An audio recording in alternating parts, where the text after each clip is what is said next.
Esu Elona Marijošiūtė Vaišnienė, gimiau Kaune 1935 metais. Pabėgom, kaip ir dauguma, 1944 metais. Mano tėvelis Vytautas Marijošius buvo Lietuvos valstybinės operos vyriausias dirigentas, o mama dirbo kūno kultūros srity.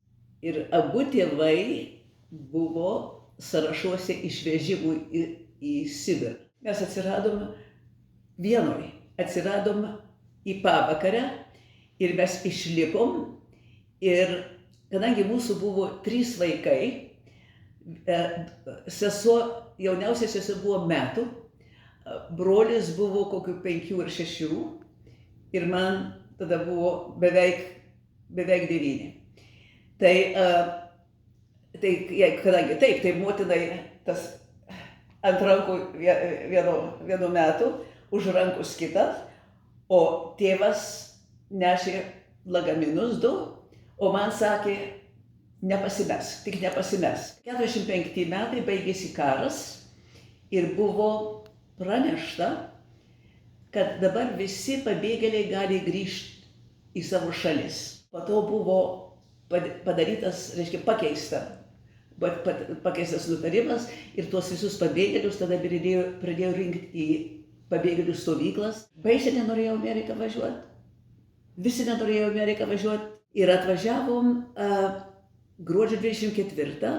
Patnamo miestelį buvo lietuviškas vienuolynas ir jos atidarė mergaitėm bendrabutį. Tai ir mano tėvai nusiuntė mane į tą bendrabutį. Mes turėjom savo tokį ansamblį, su kuriuo važinėdavom po lietuviškas telkinius. Tenais gyvendama ir paskui ir universitetą lankiau, ir ten baigiau. Bet mūsų ta mokykla, tas universitetas, Amherst College vadinasi. Ir kartą į metus turėjo bendrą koncertą su vien vyru panašia, universitetu. O aš aš dalyvavau chore, bet aš taip pat buvau dirigentas. Ir aš, pasiruošt, ir mano rankovė, kai trenkė per tą, tokio ant plodo stovėjo tas visas, tas, kur visos gaidos buvo. Tai tos gaidos per visą su tuo vyru choru buvo atvažiavęs iš Boston College, jėzuitas, didelis toks Father Fitzgerald. Ir jisai buvo Director of Graduate Studies. Jisai tvarkė visos tos universiteto, magistro ir doktorato programas. Tai jisai paklausė mūsų dekanės, sako, kas ta jūsų dirigentė. Tai sako, jinai šiemet baigia ir nesugalvojo, kur studijuos. Tai sako, tegu atvažiuoja į Boston College, aš jai duodu stipendiją. Dar bakalauro nebuvau baigus ir vieną kartą einu į mūsų biblioteką ir ten buvo kukli bibliotekėlė, mūsų buvo ten vien mergaičių, tas kolegija, tas universitetas ir vienuolės dėstė viską. Ir tenais vis būdavo naujų knygų padėta.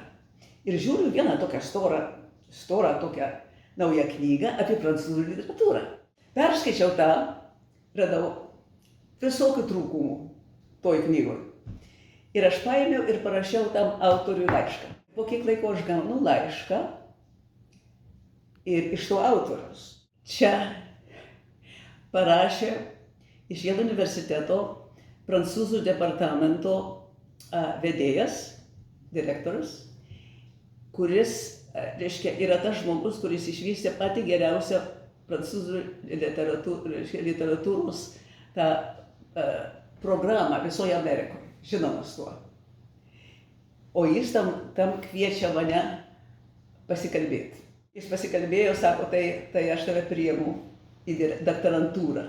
Lietuvos žmonės norėjo pasikviesti mano vyrą pas save, kad jisai bendrautų su tikslėmokslininkais ir panašiai. Buvo labai įdomu, nes važiavom traukiniu ir važiavom per Lenkiją ir buvo kaip važiavimas į praeitį. Ir tada aš atsimenu, kaip aš iš pradžių atvažiavau, sakau, vyro giminėm, ten gyveno Vilniuje, Kaune atvažiuodavo. Sako, susiorganizuoti reikia, čia paprastas dalykas. Tai galima pakeisti taip lengvai, pagerinti daugam. Ir jie muistydavosi. Ir tada aš staiga pamačiau, jie tiesiog negali. Kažkas yra psichologinis, kas tramdo visą net kūną. Visą laiką mes augom ir visur, kur mes buvom, tai mes jautėmės kaip nepriklausomos Lietuvos ambasadoriai.